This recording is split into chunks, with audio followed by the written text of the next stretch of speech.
Représentante de l'Alliance française en République de Moldavie, monsieur l'académicien Teodorescu, chers invités au colloque international francophone La Francopolyphonie édition 2013.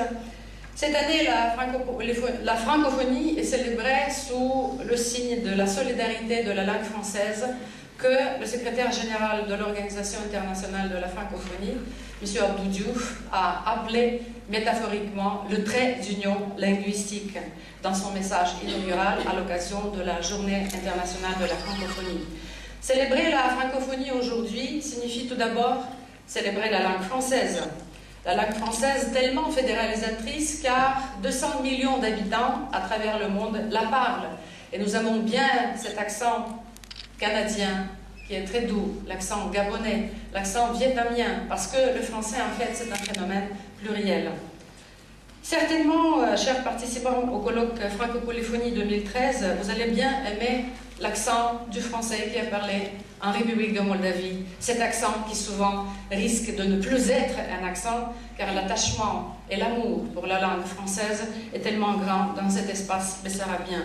Depuis des années, même avant l'arrivée institutionnelle de la francophonie en 1997, quand la République de Moldavie est devenue membre de l'EIF, la décade de la francophonie est largement célébrée dans tous les établissements culturels et éducationnels de la République, car la décade de la francophonie représente une véritable explosion de manifestations.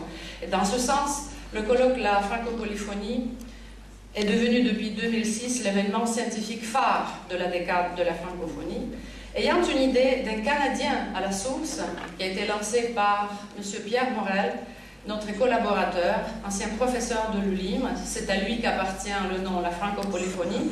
Aujourd'hui, on peut affirmer que le colloque est devenu une véritable marque enregistrée de manifestations scientifiques francophones en Europe centrale et orientale.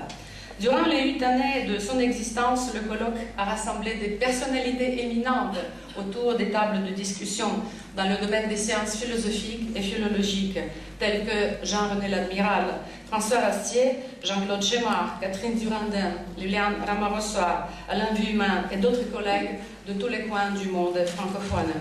Cette année, ce sont les distingués professeurs de l'Université Paris-Est-Créteil qui ont accepté d'être nos partenaires dans l'organisation de ce colloque francophone international. Et nous remercions vivement les professeurs de l'Université Paris-Est-Créteil, dont la représentante, Madame Tan Van Tonta, est venue avec une communication. Bien sûr que nous remercions l'amabilité et la disponibilité de l'académicien Răzvan Teodorescu qui a décidé d'honorer notre colloque avec sa présence, avec une communication intéressante, et M. Samson, Nicolas Samson, qui est venu de Iași. Aujourd'hui, parler de la sémiotique dans la perspective interculturelle signifie nous placer dans le contexte des valeurs. Et le contexte existentiel des valeurs émergées de l'expérience humaine universelle et cristallisée à la longue des siècles. C'est à nous de jeter des passerelles entre les cultures, afin de mieux les comprendre, afin d'apprendre et de transmettre la lumière de la sagesse aux générations montantes, pour rendre ce monde meilleur. Or, moi, incurable optimiste que je suis, je crois que c'est le meilleur des mondes possibles, comme l'a dit le personnage Pangloss du conte philosophique de Voltaire. Et pour continuer dans le même sens, si la francopolyphonie est née à l'Université libre internationale en Moldavie, c'est qu'elle ne pouvait pas naître ailleurs.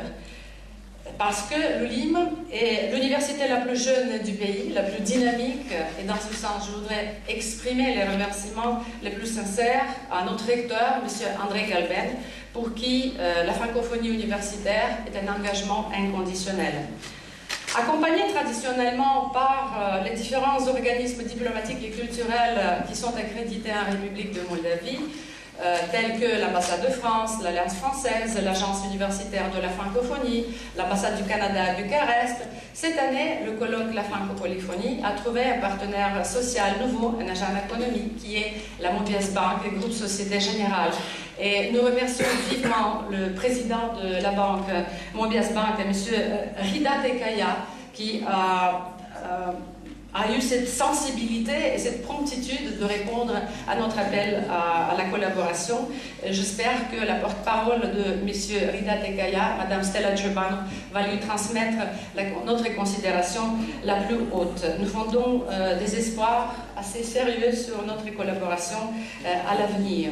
Car les sociétés modernes, chers collègues, ont besoin de philosophes pour se moderniser, pour avancer simultanément avec les pensées les plus progressistes, afin de ne pas succomber aux crises de tout genre, pour ne pas tomber dans le fossé de l'uniformisation, juste pour citer le dernier titre du livre de Claude Agege, Contre la pensée unique. Mesdames et messieurs, je salue chaleureusement les fidèles de ce colloque, car d'année en année, mes collègues de l'ULIM, de l'Institut de recherche interculturelle et philologique, font de leur mieux pour accueillir avec une grande hospitalité les invités de l'extérieur, nos chercheurs francophones, pour les convaincre de la permanence et de la pertinence de la francophonie scientifique de notre établissement. Madame Elena Proust, qui malheureusement n'est pas avec nous, elle est à Paris, participe au Salon international du livre. Monsieur Victor Until, qui est le vice-directeur de l'Institut de recherche philologique et interculturelle. Mademoiselle Ludmila Khomedkovski, qui est la doyenne de la faculté de lettres. Monsieur Gennady Rybakov, le chef du département de philologie romane, mais également les membres du secrétariat. Je vous remercie, chers collègues, d'avoir gardé ce trac pré-colloque, avant colloque, car cette sensibilité de professeur qui est toujours pleine de sacrifices nous est tellement chère. Elle se situe en dessus de toute matérialité quotidienne. Mesdames et messieurs, je souhaite des travaux fructueux à notre colloque international de francophonie qui cette année se déroule avec le générique, l'interculturalité, la mondialisation sémiotique à travers la littérature, la linguistique, la traduction et la communication. Vive la francophonie et vive la langue française.